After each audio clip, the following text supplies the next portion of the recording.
हम पढ़ेंगे बेटा, हम कुछ गणित के रूल पढ़ेंगे जो मैंने आपको बता रखा 8th क्लास में। क्या बताया था?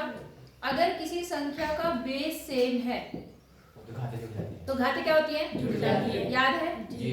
ये रूल, पहला रूल यही है। क्या बोला मैंने आपको? अगर किसी संख्या का आधार समान है, बेस क्या है? समान, तो घात क्या होती है? जुड़ जाती है। याद है ना जी? पहला रूल वही है जो हमने पहले पढ़ रखा है। तो मान लो यहाँ पर मैं a ले लेती हूँ, a की घात मान लो 15 ले ली मैंने, और a की घात मान लो मैंने 2 ले ली।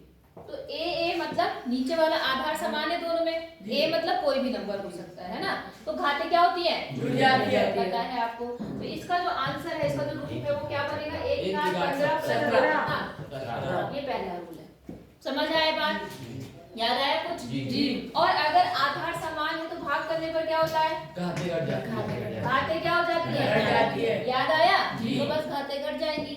ये जो प्लस था ये ऊपर आके क्या होता है?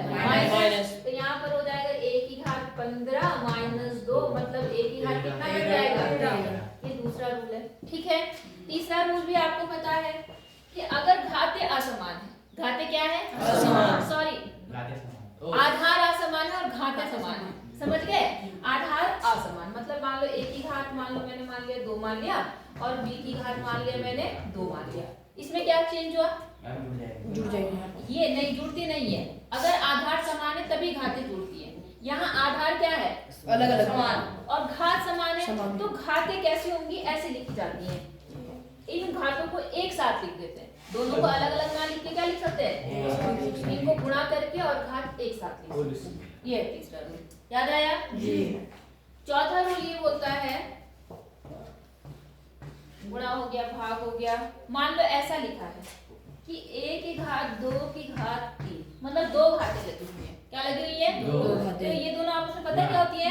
गुणा होती है। याद है? तो ये दोनों आपस में होंगी गुणा। बस ये इतनी सी बात आपको याद रखनी है। ये 4 पॉइंट आपको याद रखने हैं। याद रहेंगे जी? अगर आपको ये 4 पॉइंट याद है तो आप कोई भी क्वेश्चन लगा सकते हैं। स्टार्ट करें जी? लिखना है जी? तो लिख लो फिर बता दो। याद है कि नहीं? ये याद है? लिख लो फिर मैं आगे बताती हूँ। प्रश्न है आपकी एक्सरसाइज का, उसमें क्या है आपके पास? देखो 64 की घात है, ये भी आपने सवाल पहले कर रखे हैं, 1/2 दिख रहा है आपको? कितना है यहाँ पर? 64 की घात कितनी है? इनको सरल करने के लिए आएगा। क्या आएगा? सरल।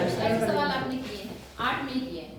आप क्या करते थे? इनके करेंगे, यहाँ पे कोई रूल तो लग नहीं रहा। कोई रूल लग रहा है? ना गुणा वाला, ना भाग वाला, ना घातों वाला, कुछ नहीं लग रहा। तो पहले आप क्या काम करो? सरल करने का तरीका क्या है? आप इसको छोटे टुकड़ों में बांटो। तो 64 को आप क्या करेंगे? 64 के क्या करेंगे? गुणनखंड कर दो, अभाज्य गुणनखंड। करे थे आपने 8th क्लास में। इसको किससे काटेंगे? 2 से। कितना आएगा? 3। और यहाँ कितना आएगा? 2। फिर किससे कटेगा? 2 से। यहाँ कितना आएगा? 16।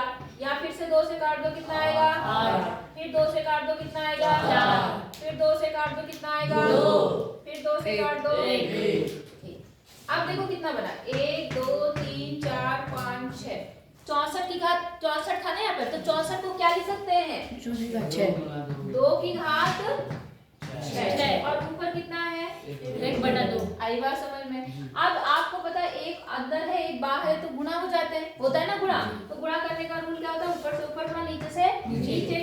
तो यहाँ पे क्या बन गया? 2 की घात 6/2। अब काट दो, 2 एकम 2 और 2 तिया 6। तो 2 की घात कितना आया? अभी सॉल्व हो सकता है, छोटा है तो छोटा कर दो। 2 की घात 3 का मतलब 2 गुणा 2 गुणा कितना हुआ? 2 दूनी 4, 4 दूनी 8। बस आपका आंसर आ गया।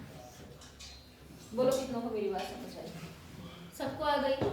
इसी तरह से इसमें पहला सवाल, दूसरा सवाल, तीसरा सवाल सारा कर लोगे जी?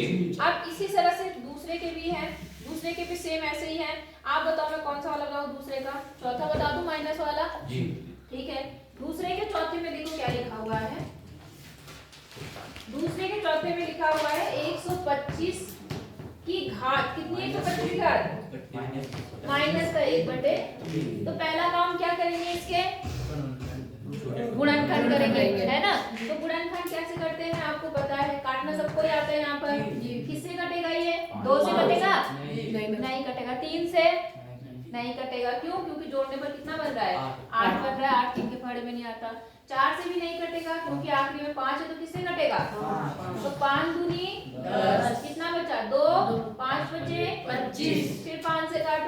5 बचे 5 बचे 5 का नाम 5। तो इसका मतलब 125 को आप क्या लिख सकते हैं 1 2 3 क्या लिख सकते हैं 5 की घात 3 और बाहर कितनी है -1।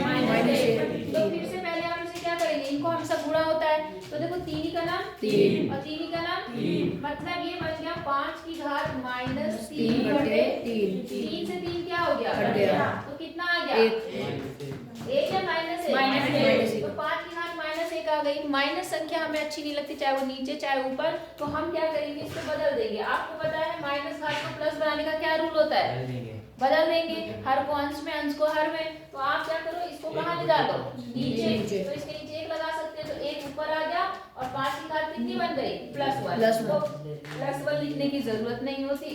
ये आपका क्या हो गया बोलो समझ आई बात जी नहीं आई हो जाएंगे ये सवाल पक्का पूरे मैम ये करो फिर बताती हूँ मैं आगे एक एक दो सवाल ना। तीसरे प्रश्न में देखो वही रूल लगेंगे जो मैंने आपको स्टार्टिंग में बनाया। पहले में देखो गुणा हो रखा बेस समान है तो घात क्या होंगी हैं जुड़ जाएगी पहले में जुड़ जाएंगी दूसरे में क्या होंगी गुणा हो जाएंगी और तीसरे में क्या होंगी घट जाएंगी चौथे में क्या होगा पता है आपको क्योंकि इसमें हाँ समझ गए ना। तो ये सारे सवाल मुझे करके दिखाओ फिर हम लोग अगले एक्सरसाइज पढ़ेंगे करो।